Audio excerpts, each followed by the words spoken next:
O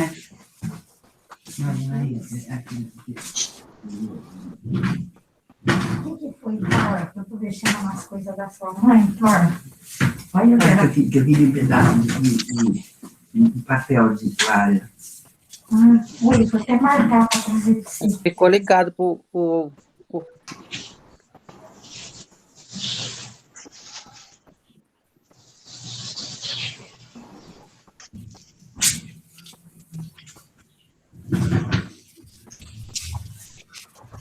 Oswaldo, acho que você pode fazer a apresentação dele já, hein? Sim. Então, vamos lá. Bom, Bira, eu vou fazer uma pequena apresentação sua, que é bem pequena mesmo, e aí passo a palavra já para você, tá bom? Bom, eu queria agradecer muito, Bira, o seu aceite do convite. Eu sei que foi em cima da hora e você está fazendo aí um esforço para poder nos brindar com um pouco do seu conhecimento nessa área de saúde pública, né? O professor Ubiratã, ele é médico formado pela Faculdade de Medicina na Universidade de São Paulo. Ele tem doutorado em medicina pela mesma Universidade de São Paulo. Ele é professor colaborador na Universidade de São Paulo, médico assistente no Instituto do Coração do Hospital das Clínicas. Ele tem uma larga experiência na área da saúde pública, principalmente, além de ser um grande pneumologista. Ele foi gestor público na administração da cidade de Santos, na área de saúde, na chefia do gabinete do então prefeito Davi Capistrano, que é uma outra autoridade de saúde pública que, infelizmente, nós perdemos há mais de 20 anos. Ele também foi gestor público na Secretaria de Governo da Prefeitura de São Paulo. É uma pessoa que constantemente está discutindo saúde pública e também saúde do trabalhador. Ele tem uma experiência larga e é uma das áreas dele de atuação na área de saúde pública. Ele também discute Covid de diferentes ângulos, inclusive porque ele trabalha no INCOR e acabou sendo infectado e ficou um longo tempo internado, batalhando para recuperar. E graças a Deus, aos deuses, vamos dizer assim, a gente conseguiu que o Bira permanecesse e não entrasse na cruz dos 400 mil, do mínimo de 400 mil que nós atingimos no dia de ontem, né? E aí, assim, bom, era isso que eu gostaria de falar. Tem muitas coisas para falar, assim, pessoalmente dele, porque é uma pessoa com quem eu convivo há uns 30 anos. Então, é uma grande figura, pessoal e humana, inclusive, né? Eu queria passar a palavra para ele, sem mais delongas, para ele fazer a nossa apresentação, cujo título é Os Desafios para Enfrentar a Pandemia da Covid-19. Bira, a palavra está com você. Muito obrigado novamente. Bom, obrigado pelo convite. Obviamente, Oswaldo deu uma exagerada, eu não sou especialista em saúde pública, eu sou médico pneumologista, embora me meta um pouco a falar sobre as outras coisas, tá? Então, leve em conta isso. Vou falar um pouco sobre a pandemia, óbvio, tema do momento e importante para o mundo todo e para o Brasil. Primeiro bloco que eu queria destacar são as razões de nós estarmos vivendo uma pandemia desta magnitude. Ela tem razão com a degradação ambiental no mundo todo, seja no hemisfério norte, no sul, no leste, oeste. ou seja, obviamente a agressão da natureza produziu desequilíbrio da relação homem os bichos que vivem na Terra, e isto tem sido um facilitador não só da pandemia atual, como de outras que nós temos vivido, ou o ressurgimento de infecções, doenças infecciosas antigas que tinham sido razoavelmente controladas, febre amarela, entre elas, por exemplo.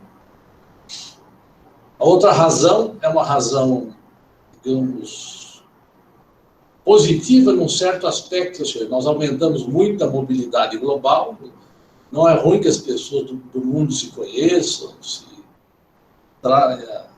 troquem conhecimentos, amizade, culturas, etc. Mas é uma realidade que os voos internacionais, desde muito tempo, especialmente muito estudado pelos alguns matemáticos na época soviética, nos anos 70 e 80, mostrando o papel dos voos na disseminação de infecções virais. A densidade populacional, nós aumentamos muito a densidade populacional nos últimos 100 anos, da gripe espanhola para cá, 100 anos posterior. Já tínhamos uma densidade, obviamente, a grande cidade, mas isso acelerou de uma maneira brutal. Nós caminhamos na densidade com a construção de habitações completamente inadequadas para a vida, pelo menos para a maioria da população. Tem pessoal que tem um padrão bom, mas é minoria. Ou seja, o tamanho, a ventilação, a qualidade das habitações, para situações de pandemia, de infecções, são completamente inadequadas. O mundo desenvolvido reduziu progressivamente as ações sociais do Estado. Ou seja, como é que você explica a Bélgica ser um dos países com maior taxa de mortalidade, ou a Inglaterra? Eles reduziram a ação do Estado, os idosos é uma população relevante em vários desses países, e eles moram em depósitos de velhos. Como não tem as doenças crônicas, são controladas com medicamentos e cuidados mais ou menos, quando se vem uma doença infecciosa, liquida. Você não tem mecanismos de habitação e de nenhum cuidado eles tiveram, e não tem ainda até hoje, com doenças infecciosas. É um problema muito resolvido ao longo do tempo. Quando essa doença, como essa, espalhou para lá, eles não tinham nenhuma vigilância adequada para isso. E a redução do papel do Estado de bem-estar social, bem-estar aí, claro que é variável, a concepção política de cada um de nós, mas, obviamente, essa redução é um outro elemento. O outro elemento nós vivemos numa sociedade do lucro a qualquer preço, portanto, do individualismo e de competição. E uma redução da sociabilidade, ou seja, se você olhar, quando o sindicalismo perde força no mundo, os partidos políticos são reduzidos do ponto de vista da sua expressão política, ideológica, de relações sociais, que são todos instrumentos de sociabilidade e de conversa com a sociedade para melhor organizá-la para interesses coletivos. Entendeu? Isso houve uma redução desse papel com o avanço do liberalismo nos últimos 50 anos, 40 anos, especialmente 45 anos.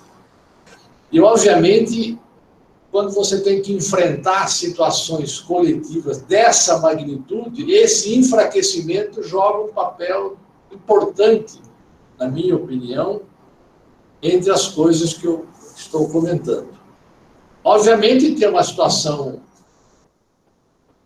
inevitável que o nosso ministro brasileiro da Economia, o Guedes, tem criticado, que é o envelhecimento da população. Ou seja, né, a ideia dele é que as pessoas querem viver muito, por isso fica muito caro viver muito. Mas isso, obviamente, se eu tenho um envelhecimento da população, eu tenho mais comorbidades. Portanto, quando eu sou atingido por epidemias dessa natureza, eu tenho um impacto maior na mortalidade. Por isso que eu não posso ter, por isso que eu tenho que ter um controle da epidemia, senão eu vou querer, a semelhança do que é o ministro Paulo Guedes, assassinar os velhinhos, né?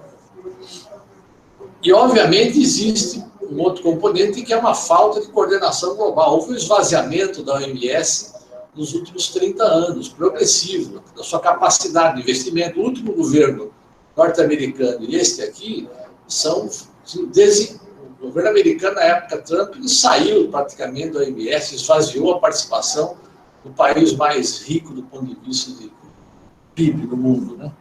Então, pelo contrário, o mundo precisava, quando você globaliza em termos de viagem, de relações culturais, comerciais, etc., você aumentar mecanismos de governança global no sentido solidário, de resolver o problema, não governança global como a OTAN se propõe, mas sim uma governança global de mecanismos para ajudar os países a reduzir desigualdade e enfrentar problemas comuns, né? E, no caso brasileiro, nós temos um agravamento, na minha opinião, desses complicadores, desses fatores que eu citei antes.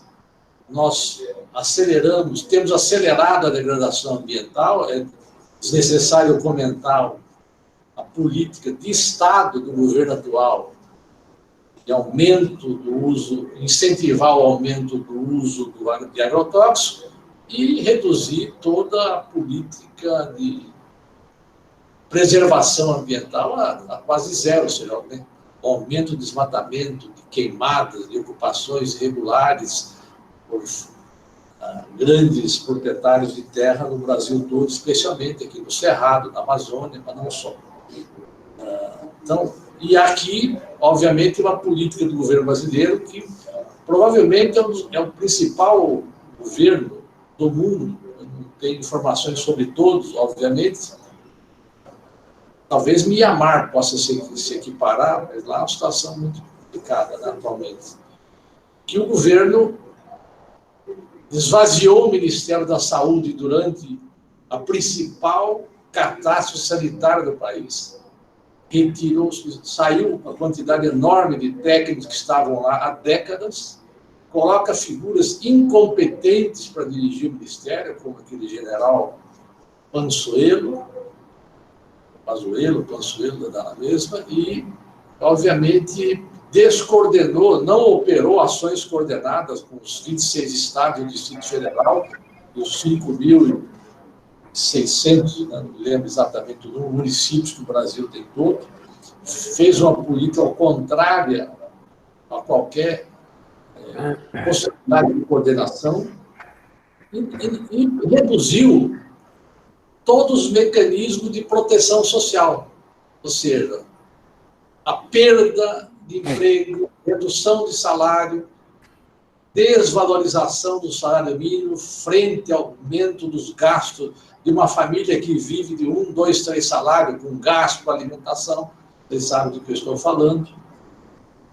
Ou seja, incentivo à informalização da economia, são todos elementos da política econômica que foram se amarrando com a falta de política social e de saúde, permitiu que nós estivéssemos hoje estamos agora, passamos de ontem para hoje com 401 pessoas mortas no Brasil. Vocês veem que o G7, entre os países do G7, quase todos eles estão entre os países com maior taxa de mortalidade pela Covid. Como é que você explica isso? Estados Unidos, Itália, Inglaterra, França, ou seja, são todos entre os primeiros do ranqueado em mortalidade, em taxa de doença. Na minha opinião, as razões são as que eu expus anteriormente. Se você pegar aqui, os Estados Unidos está com 32 milhões de pessoas infectadas e 575 mil pessoas já morreram até ontem. Primeiro lugar no ranking. O Brasil é o segundo lugar no ranking de óbitos e o terceiro em contaminados está só atrás da Índia e ainda deverá nos alcançar em termos de óbitos, provavelmente pelo que nós estamos vendo que está acontecendo lá. E depois nós temos Reino Unido, Itália, França. Aí você você está tudo na fileira dos primeiros 10 países com o maior número de pessoas infectadas e o maior número de óbitos. Aí eu pego a Coreia do Sul, tem 122 mil pessoas contaminadas e 1.850 óbitos. A China, 103 mil pessoas contaminadas e 4.900 óbitos. O Vietnã, 2.913, 35 óbitos. A Nova Zelândia, 2.613 contaminados. Tudo bem, a Nova Zelândia tem 5 milhões, mas compara então com a Bélgica, certo? Compara com a Holanda, entendeu? Cuba, Nova Zelândia com 26 óbitos até agora, passado um ano de pandemia. Cuba, 106 mil casos e 600 óbitos. Então você nota que eu quis dizer o seguinte: o chamado primeiro mundo, na política econômica e a política de destruição do tecido social, especialmente da organização social desse país, porque houve uma política liberada, enfraquecimento de toda a estrutura associativa, política, cultural nesse país. Isso é um elemento importante porque nós temos movimento negacionista, seja no Brasil, ou na Áustria, ou na Alemanha, ou na França, ou na Itália. Vocês veem, claro, variam entre as dimensões e tamanho, mas eles existem em todos esses países. Então, como é que nós explicamos que esse país que tem foguete, põe homem na Lua, sonda em Marte, nós convivemos com essa situação? Eu atribuo principalmente a esses elementos que eu tentei me referir anteriormente. No Brasil, nós temos uma situação grave, porque veja o seguinte: em 2020, o dia que nós tivemos o maior número de pessoas infectadas foi no dia 29 de julho. 69 mil pessoas foram registradas como tendo sido infectadas. Eu sei que o registro tem uma subnotificação, talvez a gente tenha 2 ou 3 vezes mais, em alguns locais 4, porque se testa menos. Mas isso foi 69 mil casos em final de julho de 2020. Em 25 de março de 2021, tivemos 100 mil pessoas infectadas. E ontem, dia 28, 80 mil, ou seja, dia 28, nós tivemos 80 mil pessoas infectadas no Brasil. Portanto, 11 mil a mais do que o maior pico em 2020, e nós estamos falando em afrouxar as medidas de contenção. Nós tivemos o maior pico de óbitos do Brasil em 24 de setembro do ano passado, 1.700. O pico esse ano foi 8 de abril, 4.250. E ontem, dia 28, morreram 3.163. Ou seja, ontem morreu quase que o dobro do maior pico do ano passado. Nós estamos falando de afrouxar as medidas de controle, porque a economia, os comerciantes, a conversa toda. Em São Paulo, a maior incidência que nós tivemos em 2020 de casos no estado foi 11.290, 31 de julho. E agora, 27, eu tenho soldado do estado de São Paulo no dia 27 de abril, 12.500. Então, ontem, dia 27, nós tivemos um número de casos, não o pico, o número de casos no dia 27, o pico já foi maior que o pico de 2020. Nós estamos falando em afrouxar as medidas de controle de distanciamento social, ou seja, de restrições à circulação de pessoas. Em óbitos, em 2020, o maior número de óbitos em São Paulo foi 270 no dia 27 de julho. Esse ano, em 1º de abril, foram 890. E há 2 dias atrás, dia 27, 3 dias, 600 óbitos agora. Ou seja, nós estamos agora, dia 27 de abril, tendo quase 3 vezes mais óbitos que o maior dia de 2020, e estamos falando em reduzir as medidas de controle, de afrouxamento, procuram reduzir o contato. Então, eu noto que, por exemplo, você pega o estado de São Paulo, ou a prefeitura de São Paulo, há um discurso diferente contra a vacina, contra distanciamento, ciência, etc., mas a política, no frigir dos ovos, não consegue se diferenciar. A taxa de óbitos no Estado e na cidade de São Paulo são maior do que a média nacional.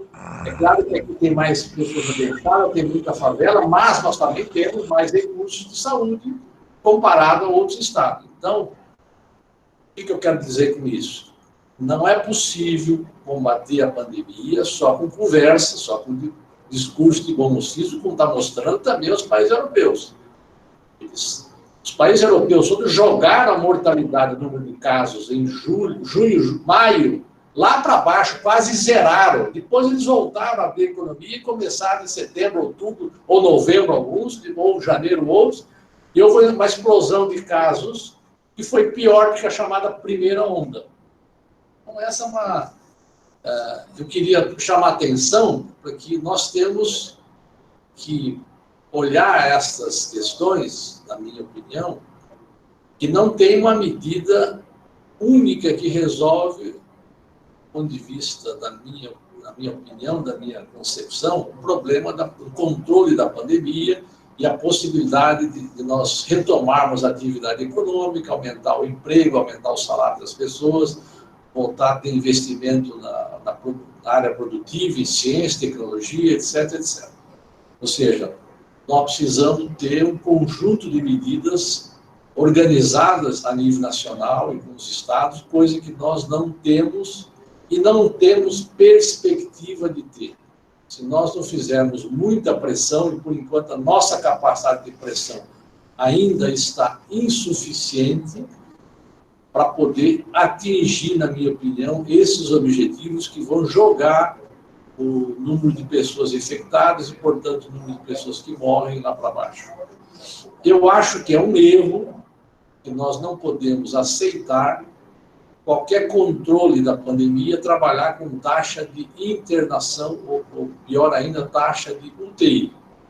E quem vai para a UTI, metade morre. Então, na UTI, um sai, um vive e outro não. A média nacional é essa, em alguns locais 80% morre, outros 30% morre, varia. Mas a média, para ter essa mortandade, é porque de cada 2 que entram, um morreu. Se for entubado, aumenta mais ainda. Mas a média por volta disso. Então, nós não podemos trabalhar com o conceito, nós temos que reduzir, podemos abrir a economia porque só tem 65% das pessoas das UTIs de Covid com os leitos ocupados, temos 35% de folga. Eu não posso ter leite de UTI com gente com Covid. A meta, na minha opinião, é não deixar a pessoa internar. Como é que eu não deixo a pessoa internar? Não tendo pessoas infectadas. Porque se eu tenho pessoas infectadas, 20%, 15% vão para o hospital e 5% vão para a UTI. Então, eu não posso... E quando vão, morre muito. Então, uma doença que já matou 401 mil pessoas no Brasil e matou 3 milhões, chegando agora, 3 milhões e 200 mil pessoas no mundo todo, em 12 meses, não pode ser tratada com esse parâmetro. Esse parâmetro serve, ele é importante para quem está na UTI, obviamente, não ter que fazer o que aconteceu semanas atrás. As pessoas têm que optar, quando chegam no pronto-socorro, na unidade. Eu tive meu sobrinho, de 36 anos, teve Covid. Ele estava internado no hospital em Colina, no estado de São Paulo. Ele começou a passar mal, precisava ser transferido para uma UTI em Barretos. A opção lá, eu conversei com o colega, nós vamos transferir ele, que ele tem 36, ele tem prioridade, tem mais chance de sobreviver do que o que tem aqui de 55. Como é que se faz essa opção?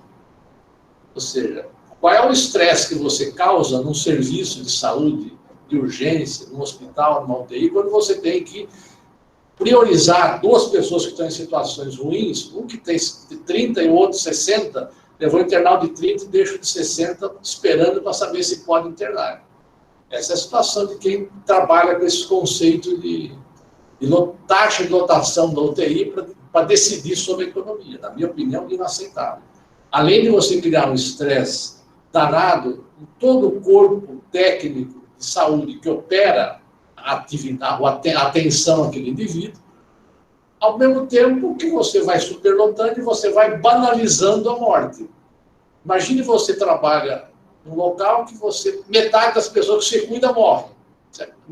Isso não é natural. Porque as pessoas que vão para a UTI pós-infarto, depois de uma cirurgia, tudo, eles ficam lá 2, 3, 4 dias e boa. Uma pneumonia em geral, claro. Tem pessoas que tiveram politraumatizados, acidentes graves de carros, mas, em geral, as UTIs são para baixa permanência, porque as pessoas, ventilação mecânica é um procedimento indispensável, fundamental, mas ela machuca o pulmão das pessoas.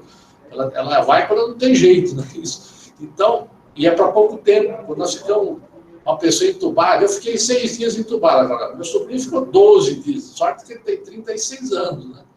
Então, você imagina a situação. Então, esse é um conceito que todos os governos ficam com essa ladainha, e é um erro, na minha opinião, um equívoco, e que nós devemos, em cada cidade, em cada estado do país, na minha opinião, combater esse conceito de tomada de decisão sobre a economia baseado nesse tipo de concepção. Eu acho que nós, no caso da pandemia, nós temos que trabalhar com a ideia de zerar óbitos. Nós, no século XXI, nós não podemos ter pessoas morrendo de doença infecciosa que é uma doença evitável. Para ser evitável, a prioridade é combater a pandemia. Isso significa combater a epidemia, uma operação já, agora. Vocês viram que os dados que eu citei agora, de dia 27 de abril 28, são todos superiores largamente do que o pior dia do ano passado. Nós temos que ter agora, nacionalmente, um lockdown nacional em geral de 4 semanas. E depois nós podemos, para jogar as infecções lá para baixo. O que é jogar lá para baixo? Aos níveis de março ou abril do ano passado, porque quando você tem muito pouca infecção, toda a nossa rede de atenção saúde primária tem que ser orientada, está à disposição dela testes do nariz e da garganta, chamado RT-PCR, ou do antígeno, que testa mais rápido, para quando eu tenho pouca gente infectada, qualquer pessoa que chega na unidade, eu faço o teste, deu infecção, quais são os contatos que a pessoa teve, chamo todos, ou vou na casa de todos, testo todo mundo e vou isolando. Quando eu tenho essa quantidade de... Nós estamos com quase 75, 80, variando entre 50 e 80 mil infectados agora, nesse período. Nós não temos capacidade de fazer isso. Quando a gente joga a infecção lá para baixo, torna mais factível a minha rede de atenção no país todo, avaliar cada indivíduo, testar e isolar as pessoas. Significa ir nas casas, ver se tem condições de isolamento no domicílio, ou ter que alugar hotéis, pensões, não sei o quê, áreas, galpões, arrumar moradias para as pessoas serem isoladas do seu domicílio para não contaminar a família, se a família não foi contaminada, ou não contaminar alguém do trabalho para aquelas que trabalham em atividade essencial. Então, por isso que uma operação... Por que é nacional? Porque senão você cria disparidade entre governos, trabalhadores, estados, municípios, essa pressão de comércio, de tudo. Nós temos que ter uma política... Você está me perguntando se isso vai ocorrer. Não é a política do governo dos estados e nem nacional atualmente. Mas nós vamos ter um repique. Essa queda que está ocorrendo agora, isso vai ser retomado provavelmente no final de maio para junho de novo. Nós vamos ficar como uma sanfona e esse desespero da população, de todo mundo, essa agonia. A gente não poder ver as pessoas, conviver, abraçar, tomar uma cerveja, conversar, voltar a um trabalho normal. Isso é um desastre, um esgarçamento do tecido social e aumenta o problema entre as pessoas. Qualquer sociabilidade é reduzida, você vivendo sem perspectiva. Por isso que eu acho que nós temos que ter uma pressão máxima para uma mudança radical nessa política. Depois de 4 semanas, alguns falam 3, nós podemos flexibilizar 2 semanas de trabalho todo dia e 2 semanas não. Qual a vantagem disso? Se eu estou trabalhando, eu faço 4 semanas de lockdown completo e vejo que a curva foi lá para baixo. Aí as pessoas vão trabalhar, sabem que elas vão trabalhar nos próximos 2 meses, por exemplo, 2 semanas trabalham e 2 não trabalham. Eu dou previsibilidade para todo mundo. Sei que vou trabalhar 2 semanas e 2 não. Quando eu volto para casa, naquelas 2 semanas que ninguém trabalha, a não ser os médicos, os serviços de saúde, etc., o motorista de ônibus, de metrô, eu vou chegar como é que eu sugiro para eles com relação à prevenção. As pessoas em casa, todas aquelas que tiverem sintomas, elas não voltam ao trabalho nas 2 semanas de trabalho. Teve sintoma, vai ter que ser testado em 24 horas, em 40, até 2 vezes, se necessário, em 14 dias, para ver que não é Covid. E se ela tiver Covid, ou não foi testada porque teve algum problema, ela não volta ao trabalho nos 14 dias de trabalho. E assim vai, ou seja, eu vou isolando todas as pessoas que estão com sintomas, sempre que possível fazer o diagnóstico, para que se ela tiver negativa, óbvio que ela pode voltar. Mas se não tiver teste, ou o teste é positivo, aqueles 14 dias ela vai ficar em casa sem prejuízo da sua remuneração, como se fosse um atestado médico. Com isso, aí nas outras 2 semanas, portanto, só volta ao trabalho, e quem controla isso? As pessoas têm que ter um cadastro, todas as unidades de saúde têm que ter esse controle. Quem é a pessoa da minha região? Eu tenho 5 mil para vigiar, então, eu não tenho funcionário. Tem que pôr funcionário para telefone, lá, visita domiciliar, orientar a população para dar essa informação. Nós temos que organizar isso. Isso é possível, precisa pôr dinheiro no bolso do SUS. Dinheiro no bolso das... Isso é gasto, esse dinheiro de salário é gasto para a economia, ajuda a reanimar a economia, de imediato, senão as pessoas come um pouco mais alguma coisa agora e guarda um pouquinho como reserva para depois, dada a situação de desemprego que nós vivemos. Então, essa é a primeira grande medida que eu acho indispensável. A segunda, obviamente, nós temos que ter uma política de comunicação diária pelos mecanismos mais abrangentes sobre o uso de máscaras. As pessoas que saem na rua têm que usar máscara. Hoje, o vírus sendo a variante, ela se dissemina mais rápido. E quando ela infecta a gente, ela prolifera mais rápido, por isso que ela dá mais óbitos também. Porque a chance de morrer depende da quantidade, a chance de ter doença mais grave e, portanto, de morrer, depende da quantidade de vírus que eu inalo. Se eu estou numa sala, como eu estou aqui agora, tudo fechado, entra alguém aqui infectado, fica 15 minutos aqui, tudo fechado, a chance de eu pegar uma doença, de eu ficar doente e mais grave, é muito maior do que se eu abrir a porta. Ou seja, a diluição da concentração de vírus é fundamental. Esse vírus agora, a variante de Manaus que predomina, que teve aí em Araraquara, vocês sabem melhor do que eu, ela dissemina mais porque ela prolifera muito rápido, aumenta muito, portanto, a pessoa quando fala, respira. Nós respiramos 10 mil litros de ar por dia. Vocês aí como estão e eu também. Tudo que eu entro, sai, não é isso? Eu inalo 10 mil litros e devolvo 10 mil litros. Quando eu devolvo 10 mil litros, isso sem falar, digamos que a gente ficasse de boca que usa. É isso? Eu estou devolvendo, os vírus são nanopartículas, tem 0,1 micra, ou partículas de 1 micrômetro ou menos, 0,1 a 0,2. Então, ele sai na expiração, ou na tosse, ou no espirro, ou na conversa, mas não precisa ninguém conversar, nem espirrar, nem tossir, só respirar. Então, eu tenho que ter, por isso que esse vírus é mais ninguém sabe se ele é mais letal em si, ou seja, para uma mesma concentração dessa variante, comparado com a mesma concentração, se a letalidade é a mesma. Isso ainda se tem dúvida. O que se sabe é que ele multiplica muito mais, transmite muito mais, e se eu infecto por 1000 vírus é pior do que se eu me infectar por 100 vírus, isso que eu quero dizer. Portanto, as medidas de controle, usar boa máscara agora, para quem é motorista, indispensável, dirigir ônibus, os profissionais de saúde, quando a pessoa vai a um comércio comprar comida, tem que usar 2 máscaras, uma cirúrgica, uma de pano por cima, ou uma máscara dessas é mais cara, mas ela é mais durável, chamada ou N95, que é a padronização americana, ou PFF2, peça filtrante facial, mas elas têm um tratamento eletrostático e uma malha mais fina, ela protege mais. Então, isso tem que ser distribuído, na minha opinião.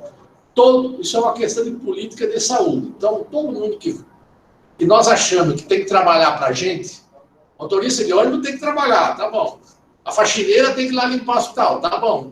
O Estado tem que dar, a saúde tem que dar, os governos municipais, estaduais têm que fornecer a melhor proteção técnica disponível no mundo para as pessoas não se contaminarem e, portanto, não morrerem. Isso vale para as categorias essenciais, na minha opinião. A outra questão é nós darmos todo o apoio à vacinação. Há uma descoordenação nacional, por exemplo, de uma maneira operada. O ministro da Saúde atual é da Paraíba, né? Então, lá é o Estado que provavelmente está vacinando as pessoas mais jovens. Já está vacinando mais jovens, porque ele operaram uma ação político-judicial para aumentar a distribuição de vacina. O senhor é candidato ao Senado, provavelmente em 2022. Então, é um desastre, né? Ou seja, você não tem nada paraibano, porque a minha filha é paraibana, então não tem nenhum problema. Não se trata disso. Se trata de não haver uma política única, nacional, coordenada, que sempre houve por parte do Ministério da Saúde. Como esse ministério é um desastre, o ministro é um desastre, o atual também, e o governo pior, no seu conjunto, nós precisamos pressionar para acelerar a vacinação e pactuada como é que se vacina no país inteiro. Quem são as prioridades? É a faixa etária e quais são as outras categorias. E apoiar todas as iniciativas de pesquisa em andamento para dar velocidade a elas, qualidade a elas, seja do Butantan, seja da Fiocruz. Abrir essa discussão melhor com as vacinas de fora para saber o que de fato está acontecendo com mais clarezas para a gente poder aproveitar o maior número de vacinas produzidas em outros países, né? Uma outra questão é de natureza econômica. Nós temos que congelar qualquer demissão. Para congelar qualquer demissão, nós temos que ter uma política, outra política econômica. Ah, mas não vai mudar. Veja, dizendo, se nós quisermos controlar a pandemia para valer. Veja, ninguém faz isolamento social ganhando 150 a 375 reais por 3 meses, que é o auxílio atual. Nem 600. Com 600 ou com 375, as pessoas podem não morrer de fome. Tudo bem. Mas sabe que 375, 150 ou 600 não moram de fome. O pobre não morre de fome, mas ele sabe que se ele não sair para a rua para batalhar a vida dele, para pagar outras coisas, ou para ganhar algum colchãozinho, porque daqui a 3 meses acaba isso, e nem esse o chamado bem aí, que o governo permite que as empresas não paguem nada para os trabalhadores, e o governo vai pagar 600 reais por 3 meses. Isso não é política, isolamento. Isolamento devia ser correspondente ao que nós pagamos no salário do brasileiro, que se faz, por exemplo, em vários países lá fora. Na Alemanha, uma das minhas filhas mora em Freiburg, Alemanha. Se a empresa não está trabalhando nada, ninguém demite ninguém, e o Estado passou a pagar, em março do ano passado, 4 meses pagava 60% do salário. No 5º e 6º mês, passou a pagar 70% do salário.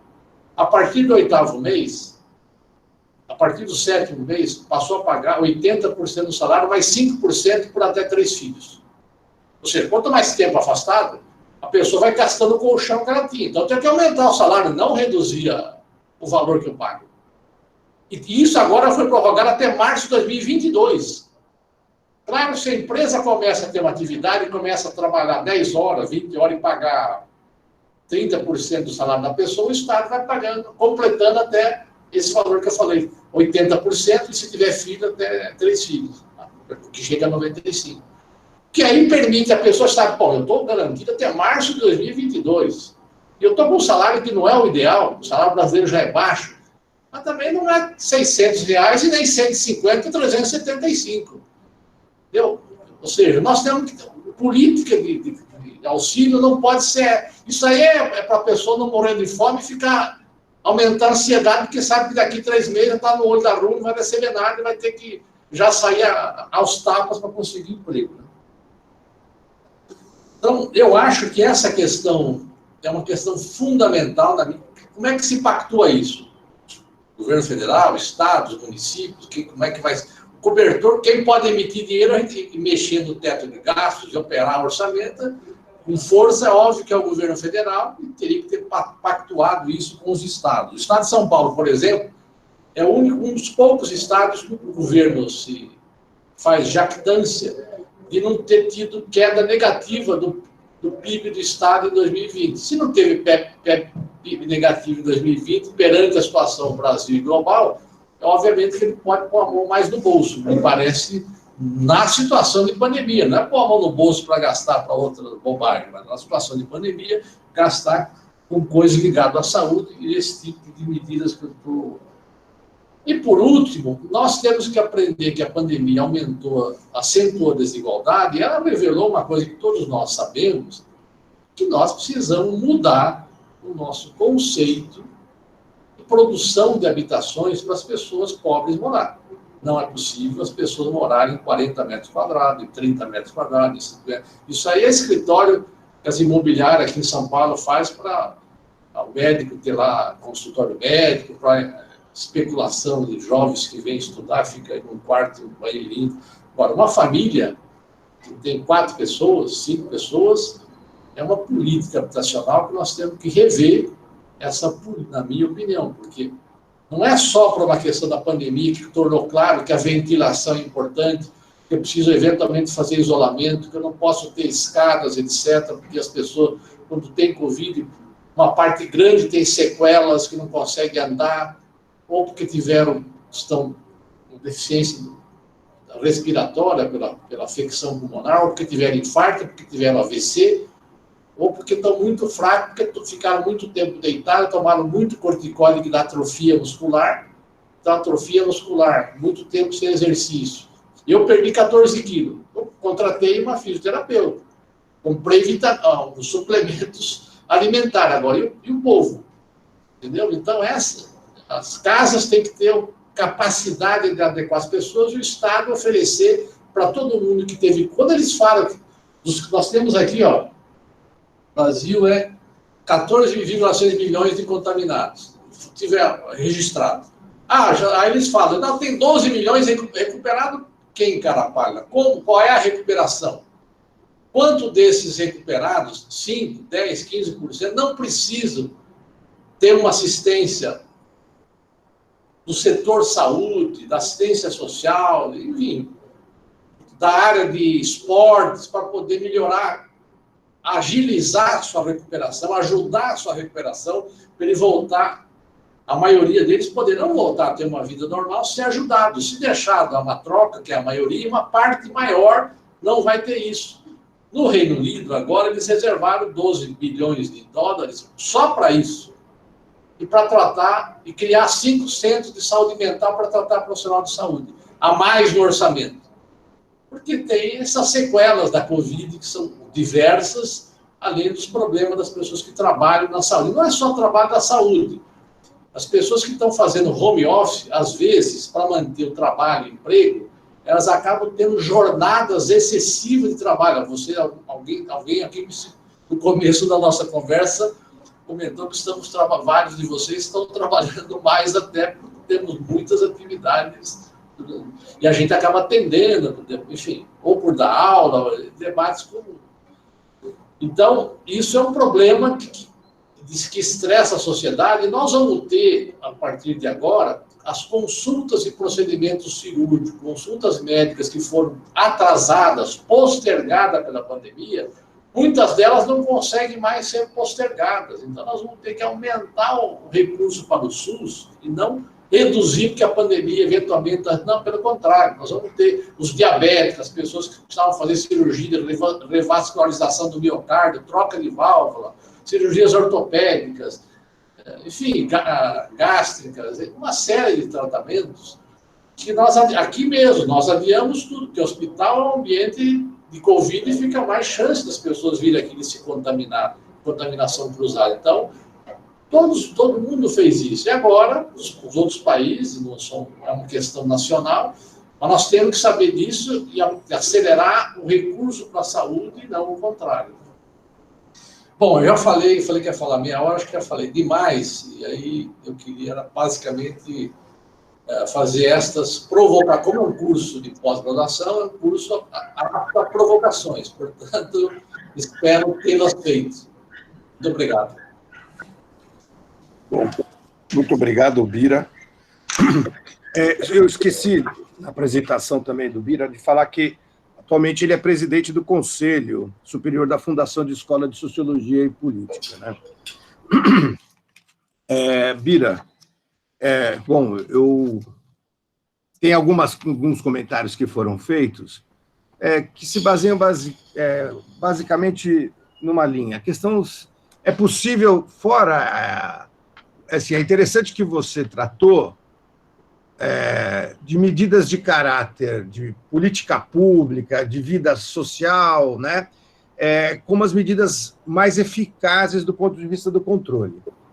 É interessante que o comentário de uma parte que a gente vê dos alunos fica daquele debate que existiu, né, que foi das medidas preventivas. Mas aí, com essa ideia da indústria da saúde, de ficar comprando e tomando qualquer tipo de coisa, ficar ganhando com a desgraça humana nesse aspecto da saúde. Então, aí falaram de ivermectina, o kit Covid, todas essas coisas, né? Eu acho que era importante um comentário desmistificador dessa questão. E outra coisa você também abordou, mas foi falado, sobre a questão das variantes. E aí eu queria perguntar para você, aproveitar, já que você citou que nós somos de Araraquara, como é que você avalia um pouco a ação que foi adotada pela prefeitura local, que teve muita polêmica, né? Porque assim, houve uma resistência, como tem em todas as cidades, né? Aos domingos, o pessoal do comércio fica em praça reclamando e brigando com relação à questão do fechamento do comércio, né?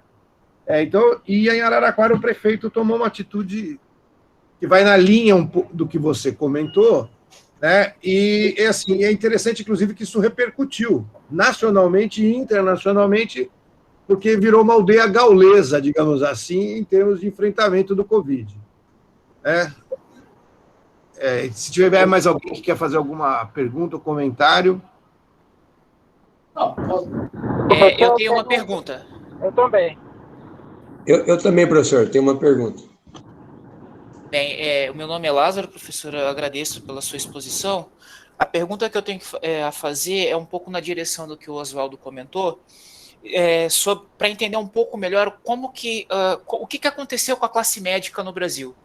Porque muitas dessas confusões que ocorrem sobre terapia, sobre desinformação, informação equivocada, acontecem porque, no meu entendimento, não existe um posicionamento evidente da classe médica.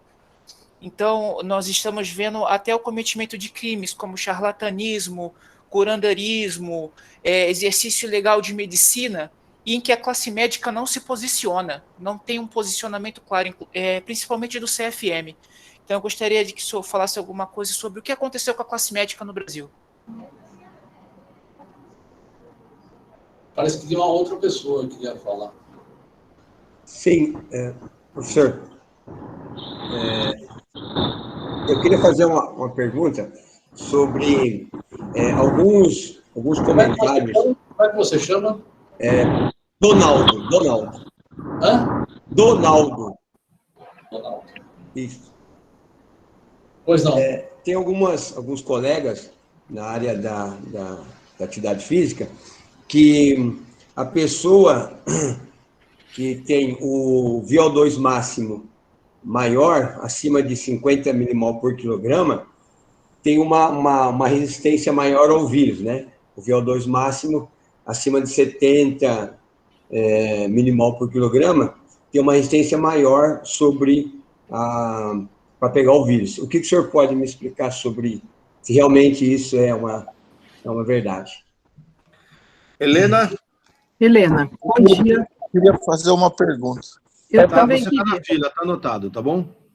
Helena? Helena. Primeiro, eu queria pedir desculpas, eu tive um problema aqui doméstico, eu não ouvi a palestra do senhor.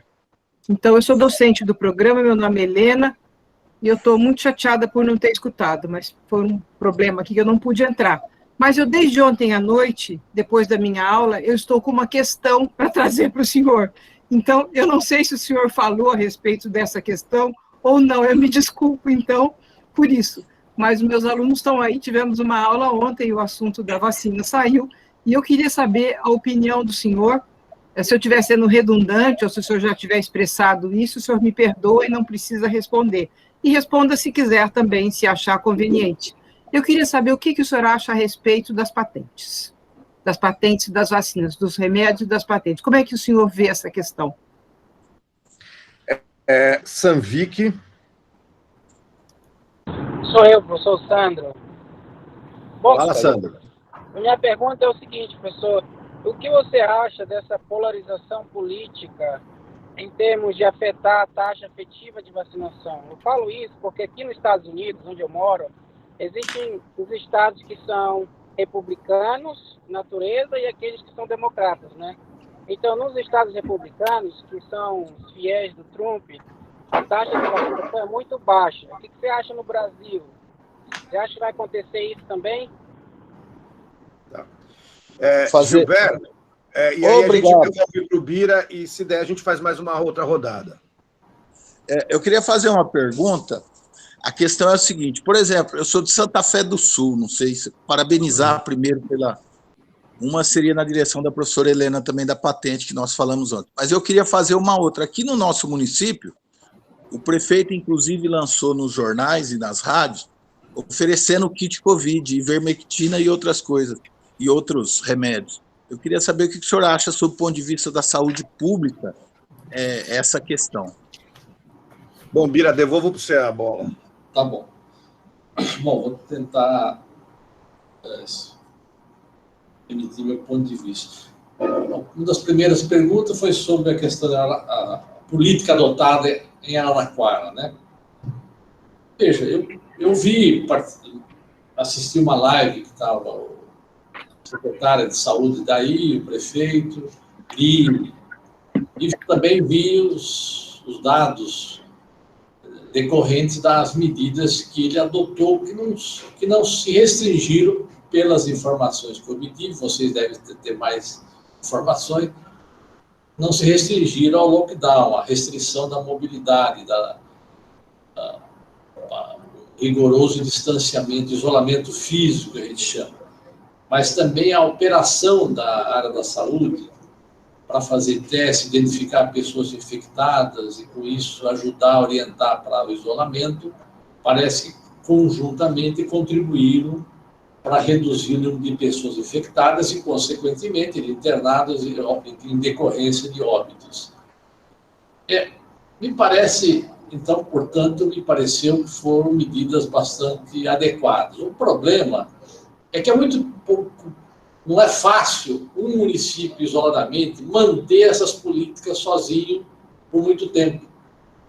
Acaba tendo uma pressão por exemplo, eu estou sugerindo agora um lockdown nacional de 4 semanas. Eu e vários pesquisadores, eu não sou epidemiologista e nem estudioso da transmissão, mas leio sobre isso, obviamente.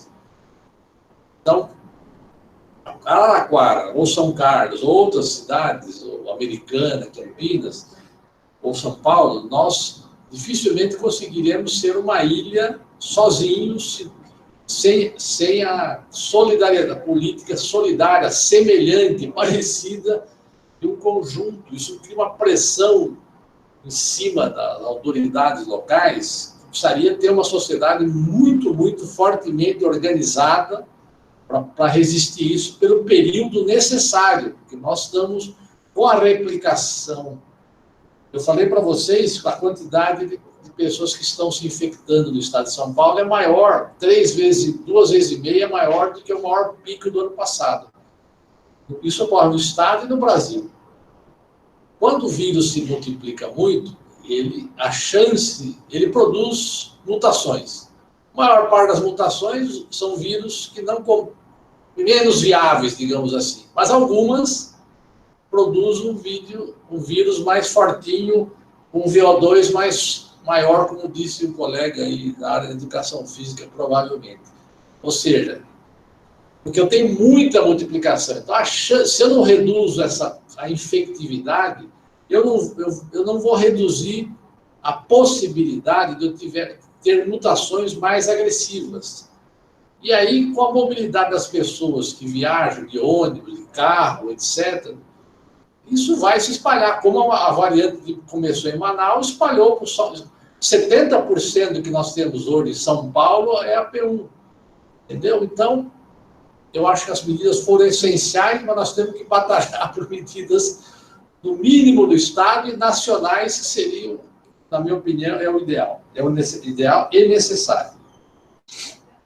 Depois, sobre a questão do kit Covid. Veja, quando começou a pandemia, se chegou a utilizar, a China utilizou, os chineses no começo, lá em dezembro, janeiro, fevereiro, usaram cloroquina, hidroxicloroquina, e aqui mesmo no Instituto do Coração, em março, ou aqui em São Paulo, no Einstein, no CIF, enfim, aqui se usava, não se sabia, não tinha informações precisas, então as pessoas usaram hidroxicloroquina, cloroquina, mas rapidamente saíram os estudos publicados demonstrando que não tinha eficácia e ela aumentava o risco de arritmia, especialmente se associada com azitromicina, que é um antibiótico.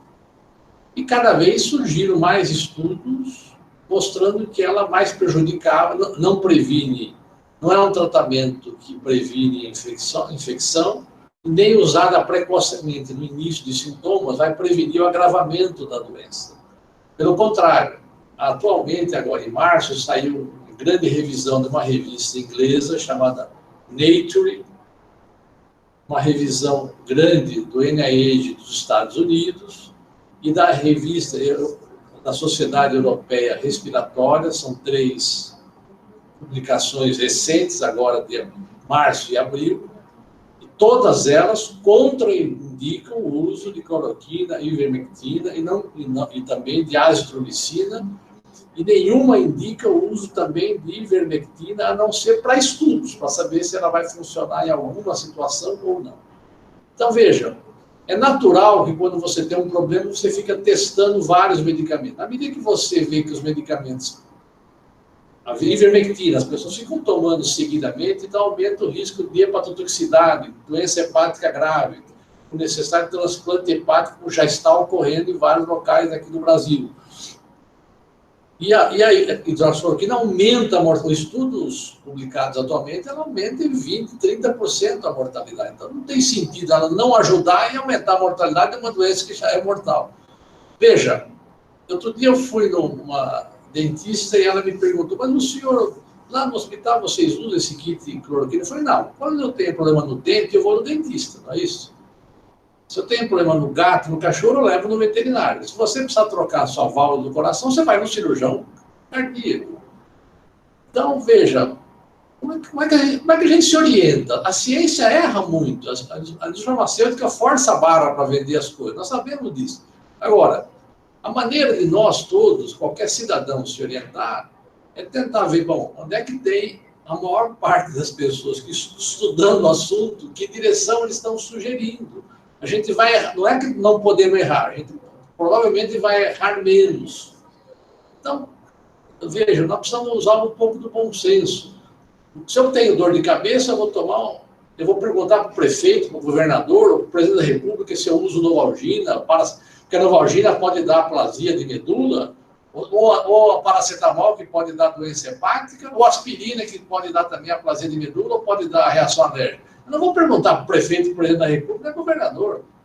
Entendeu? Se eu não tenho informação, eu vou perguntar para as pessoas que eu acho que podem ter melhores condições de errar menos, ou de acertar mais. Então, veja, é um desastre, porque como o presidente fez essa política de fotografia, de divulgar esses kits, o ministro lá do astronauta, da Anitta, e criaram uma confusão no país.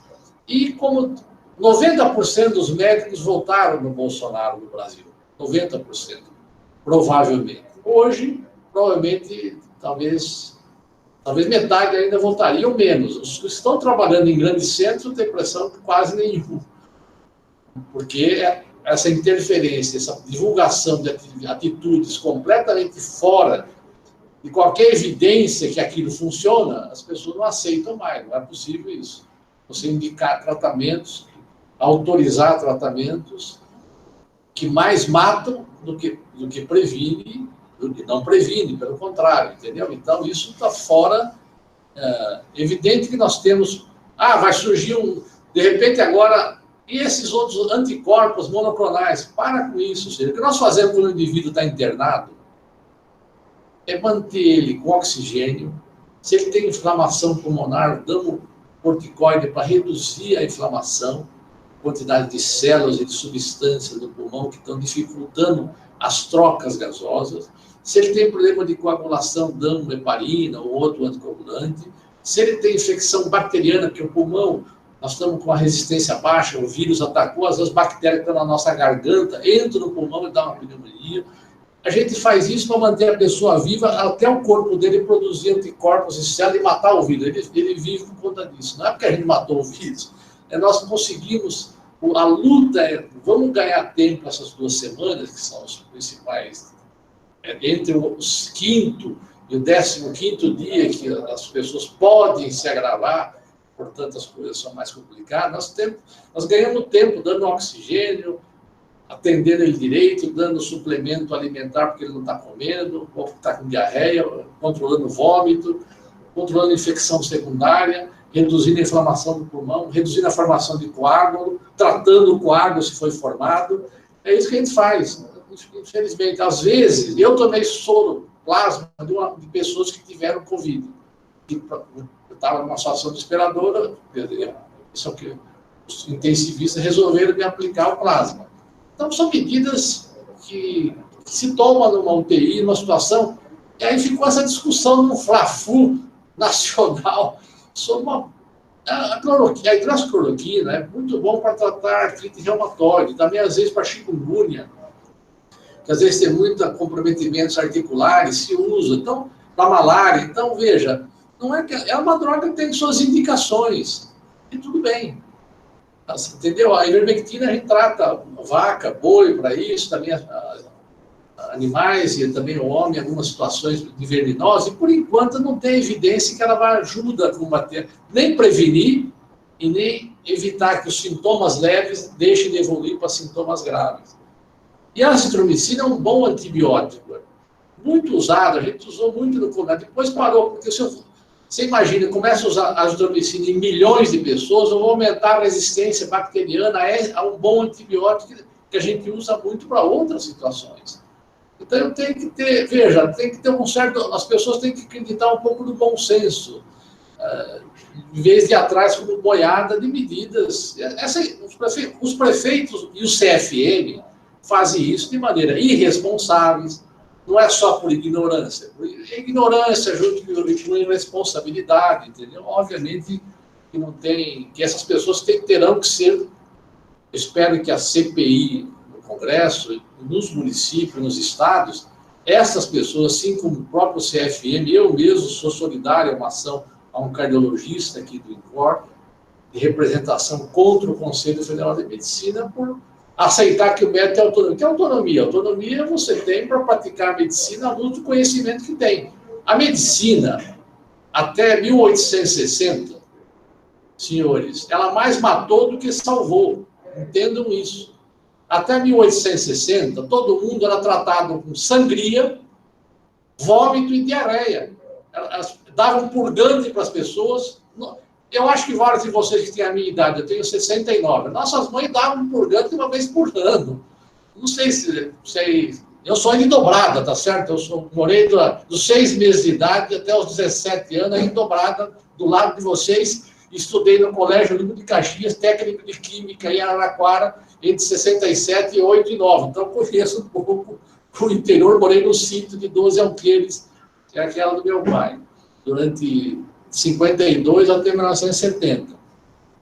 Então, e a medicina já tinha conhecimento da anestesia e amputava as pessoas sem anestesiar. Anestesia desenvolvida nos Estados Unidos, no final do século XVIII, porque houve uma demora entre os conhecimentos. O Harvey já estudou circulação, a Ambrose Parré, toda a anatomia, já tinha vários conhecimentos, e havia uma concepção da transmissão de doença pelos miasmas, e houve um atraso na adoção de conhecimento de 100, 200 anos antes.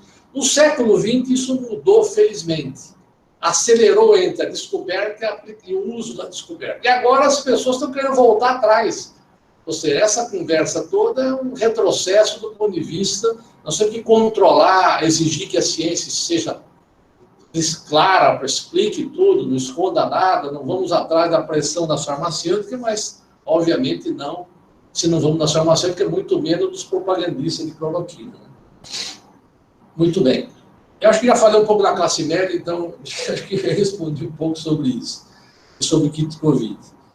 Obviamente, a polarização da vacina, não sei aqui no Brasil, eu acho que aqui no Brasil, se nós tivermos vacinação em massa, oferta de vacina adequada, nós temos uma tradição de programa de vacinação muito grande, eu acho que não vai ocorrer, a minha impressão é que essa polarização, ou seja, eu sou bolsonarista e não vou ser vacinado, eu acho que isso vai ser muito residual aqui no Brasil, é uma impressão, eu não tenho essa informação, nos Estados Unidos eu sei que isso ocorre. Aqui, a minha impressão é que nós podemos ter um sucesso maior se ofertarmos vacina rápida e em quantidade. Sobre o VO2 máximo acima de 50, bom, assim, você está... Esse é tudo super atleta, aí, maratonista, Usain Bolt. Veja, as pessoas têm o principal fator de complicação da Covid é obesidade. Idade e obesidade. Em jovens, então, é um desastre. Então, a reeducação alimentar, programas nutricionais, nossa, tenho 69, estou com sobrepeso, circunferência abdominal aumentada, tudo isso. Veja, o que nós vemos aqui é que a obesidade é um problema de doença grave em Covid em jovens. E nos adultos também, os adultos mais velhos também, além da idade, obviamente, a nossa capacidade de responder é pior. Eu não tenho informação para te confirmar se as pessoas que têm um VO2 máximo acima de 50, consumo de oxigênio de ml por quilo, têm digamos assim, ao pegar o Covid, evolui melhor. Provavelmente, se a pessoa é muito sadia, a chance dela se recuperar comparada com uma pessoa que tem comorbidade. Agora, eu não sei se as duas pessoas sadias, uma que tem VO2 de 25, de 20, 25, normal, que não é um atleta, vai evoluir pior que quem tem um VO2 acima de 150, maratonista, um triatleta, etc. Eu não tenho essa informação, infelizmente. Posso até ficar devendo, eu vou dar uma olhada aqui sobre isso. Eu tenho a impressão, do que eu vejo aqui, veja que aquele técnico da Seleção Brasileira de Vôlei, o Renan, não é isso? Ele está entubado no Rio de Janeiro, não sei se já foi entubado. Claro, é verdade. Eu não posso citar um exemplo para dizer que não funciona. Eu estou dizendo o seguinte, a percepção que eu tenho é que ter VO2 de 25, de 50 é a mesma coisa, do ponto de vista da evolução da doença. Ou seja, mas recomendo que todos vocês, todos os alunos do Brasil inteiro, façam exercício físico, porque exercício físico de leve a moderado, ele é anti-inflamatório. O exercício físico intenso, que dá esse pessoal que tem acima de VO2 acima de 50, ele é inflamatório. Então, porque ele produz, veja, nós temos, quando eu ventilo, eu inalo mais ar, e quando eu inalo mais ar, eu inalo mais poluente que tem no ar. A gente inala 10 mil litros de ar por dia. Se eu faço exercício, cada respiração eu inalo 800 ml de ar por respiração, 14 vezes por minuto. Quando eu faço exercício, cada respiração vai 1,5 litro, por exemplo, e eu respiro 40 vezes por minuto. Porque eu preciso de mais ar para contrair os músculos que estão se exercitando. O que tem no ar eu absorvo também. Se tem porcaria no ar, eu inalo mais porcaria. Além disso, quando eu me exercito muito, eu produzo mais metabólitos. Tá? Natural, porque eu estou consumindo oxigênio, lipídio, às vezes começa a queimar até proteína. Então, eu tenho mais um estado de inflamação um pouquinho maior. Então, o que eu recomendo do ponto de vista de prevenção de doença é exercício moderado, até exercício moderado. Ou, se for mais intenso, 3 vezes por semana. Não vai chegar nesse VO2 de 50 ou mais, como foi comentado. Mas eu não sei a resposta que você me perguntou. Fico devendo de qualquer maneira, mas acho que não é bem... Não penso, pelo que eu vejo, que é isso, que precisa ter esse VO2 para estar mais protegido. Sobre a patente de vacina, Não, eu sou favorável à quebra de patentes, não é só de vacina, de medicamentos, eu acho que essas coisas exigem táticas e estratégias, né? Ou seja, como diz lá, como é que é, quantas divisões tem o Papa? Ou seja, veja o seguinte, eu tenho bala para enfrentar patentes, eu sou favorável à política de quebra de patentes para atender uma demanda de saúde pública. Muitos países não têm recurso suficiente para pagar o preço de medicamentos que as farmacêuticas que lançaram os medicamentos podem cobrar. Pega os países africanos, brasileiro, grande parte dos 200 países, 195 países, tem pouco recurso para pagar 10, 15, 20 mil reais por um tratamento que às vezes é necessário. Então, eu sou plenamente favorável. O que precisa ter cada país é uma estratégia na política de saúde econômica para saber quais implicações, quando ele quebra uma patente, se eu vou conseguir, eu tenho um medicamento adequado, se eu tenho quem me forneça aquilo. E se aquela farmacêutica, qual é o grau de dependência dela. Normalmente, isso seria desejável se nós tivéssemos um investimento, como defendia, eu esqueci o nome dela, o Mário Vitor de Assis Pacheco, dos anos 60, 70, ele era o grande defensor da chamada indústria química farmacêutica nacional, com participação maior disso. Nós temos que o Estado precisa ter mais controle e capacidade disso. Quando a gente tem muito menos, a gente fica com maior dificuldade de operar essas questões de patente. E sim, eu sou favorável e acho que tem que ter uma política de Estado que vai criando condições de força para poder comprar brigas grandes conglomerados de empresas. Senão, algumas delas, até eu conseguir fazer outros similares, pode levar um tempo. Agora, quando já tem condições, como o caso, parece que a China e a Índia já podem fazer vacina, o uso da tecnologia do RNA, que é a Moderna e a Pfizer, sou favorável a que eles mandem bala, certo? E aqui no Brasil, se tivermos, também. Agora, isso tudo só dentro de uma política de cautela que cada país tem que ter de fortalecer a sua capacidade do Estado nacional para comprar a briga de maneiras adequadas. E eu peço desculpa, mas eu já tinha agendado há um mês uma reunião agora. E eu não vou conseguir responder uma nova rodada de consulta com vocês, mas eu até avisei o Oswaldo sobre isso. Fico devendo uma próxima conversa, eventualmente, a gente continua o assunto, tá bom? Me desculpe. Obrigada, professor. Oswaldo, talvez a gente pudesse dar continuidade mais uns 20 minutos, porque tem muita gente com a mão levantada. E muitíssimo obrigada, professor Ubiratã. A gente só aprende ouvindo o senhor. Muito bom. Muito obrigado mesmo.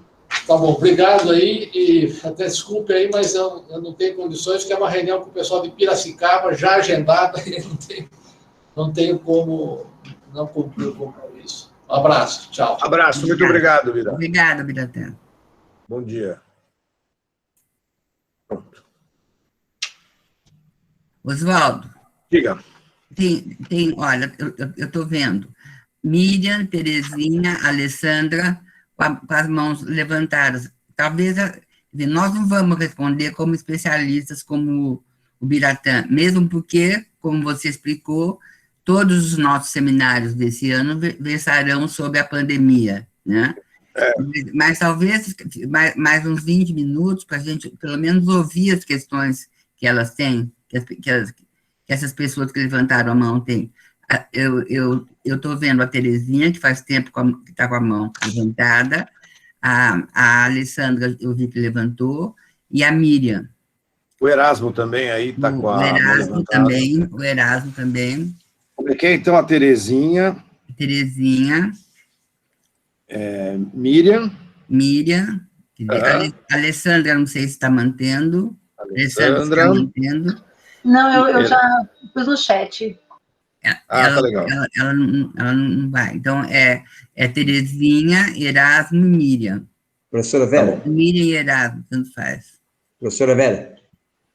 Donaldo, me desculpe, Acho que eu antecipei a minha pergunta, acho que os colegas na frente, e eu perguntei, me desculpe. Não tem problema nenhum.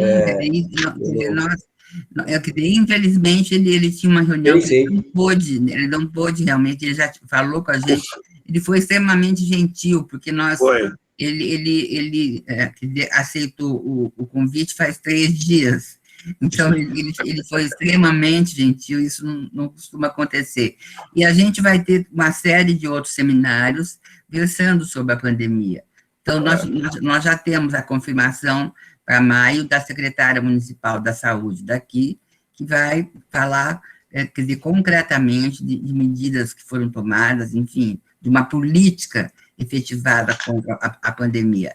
Mas vamos ter outras discussões, mas eu acho que hoje vale a pena ouvir essas 3 perguntas.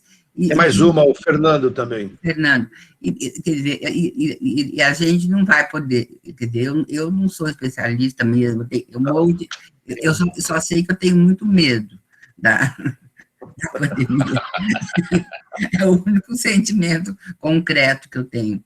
Mas eu acho que a gente pode ouvir as questões e tentar dar um encaminhamento, tá bom?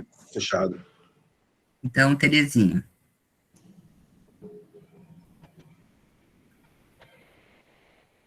Você está com o microfone fechado.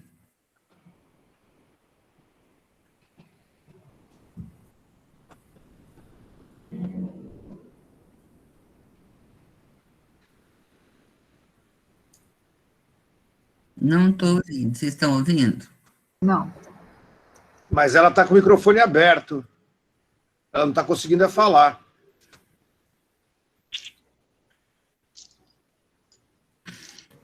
Ela está com problema no ninguém está microfone. te ouvindo, querida. Escreve, Terezinha, escreve no chat. Escreve no chat. Ela está com problema no microfone, apesar de estar aberto, mas ela tem problema de hardware. Oh, yes. Então vamos para o seguinte, depois, se ela conseguir, a gente... Tá, Miriam. tudo bem. Olá, bom dia a todos. Bom, a minha pergunta era assim, o que o palestrante pensava sobre o retorno das aulas no ensino fundamental. Tendo em vista que as crianças são, assim, de 5 anos e meio, o início, né, do ensino fundamental é de 5 anos e meio, e o retorno das creches também, né, que são crianças de 3 meses, né, até 5 anos que ficam na creche, e assim, o protocolo de segurança dessas crianças é bem reduzido, assim, os seus orientadores têm que ficar muito em cima, uns nem conseguem, bebês nem conseguem, né, você vai amamentar uma criança de 3 meses, você tem que pegar ela no colo, se essa criança estiver contaminada, o profissional já é contaminado e leva para casa essa contaminação, sem saber. E o retorno, de 7 dias após o retorno das atividades presenciais na cidade de Araraquara, a semana passada tivemos 9 funcionários contaminados. Então, eu queria saber o que ele acha. Isso tem como controlar isso? Eu acho que assim, o Bira ele falou sobre a questão do lockdown, um lockdown geral, depois um lockdown alternado. Então, veja, se ele propôs isso como método, não é um método geral que ele falou para a sociedade. Então, a educação não fica fora, certo? Então, assim, a gente tem que, assim, não existe uma recomendação específica. O que ele está colocando como medida de saúde pública, ou seja, em termos gerais, é um lockdown de 4 semanas para o país inteiro, tá certo? E depois lockdowns alternados de 15 dias. Porque aí você começa a cercar o problema. É isso que ele propôs como medida para desafogar e depois medida para você ter uma ação ativa da saúde pública. E isso não existe exceção de atividade econômica nisso. Se não der para, nesse período, ser uma atividade à distância, essa atividade não pode ocorrer. É o que ele está propondo. Tá? Que é uma proposta necessária, mas extremamente, quer dizer, vai causar extremas, quer dizer, reações, a gente sabe disso. Não é uma medida que vai ser aceita consensualmente. Isso, quer dizer, existem contradições aí. Quer dizer, esse redimensionamento fica prejudicado pela posição do governo, né? Então, quer dizer, é uma medida que seria extremamente necessária, mas, na minha opinião, dificilmente concretizável. Oswaldo. Ótimo. Tudo bem, Miriam? Tudo bem, professor. É que, assim, os outros funcionários ficam alerta, porque tem unidades que, tendo apenas um contaminado, não fecha a unidade, continua as atividades. Não, então, entendeu? mas é que o Bira... Veja, vamos lá, vamos voltar à proposta dele. E há um comentário que ele fez sobre a ação de Araraquara. Ele falou assim, não é possível um município agir sozinho. Quer dizer, o esforço que Araraquara fez foi titânico. Foi mesmo. Certo?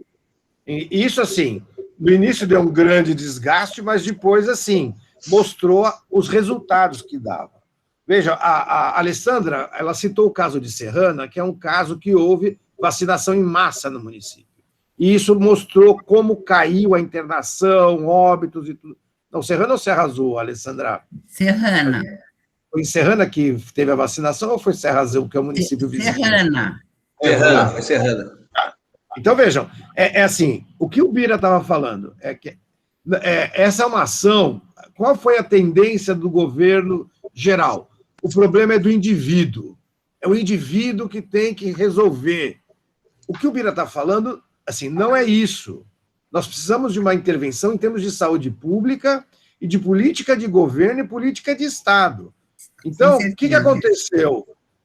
Esse dilema que você coloca, que vai um colega contaminado num lugar, não vai no outro, é porque nós não estamos tendo uma ação coordenada, como ele falou, o governo federal, Estado e município, que é o que a Deise Ventura, inclusive, mostra, por isso que a gente, eu conversando com o Queda, a gente falou, ela é importante, porque ela deu sequência durante um ano de atos normativos do governo federal e dos estados, e o governo federal jogando contra uma ação de política pública, de saúde pública. Então, veja, a ação que a gente está colocando, que o Biratã colocou, é de saúde pública, é de uma questão geral. Não é uma coisa que culpabiliza o indivíduo. O poder público tem um papel e o poder público não está exercendo esse papel. Entendeu? Então, veja, no caso de vocês, e o que ele fala, a sociedade tem que pressionar os governos. Então, quando joga o problema para vocês, a gestão pública está tirando o dela da reta. Claro. Está se responsabilizando com o papel dela de poder público, tá certo? Tem que acrescentar, dá licença, tem que acrescentar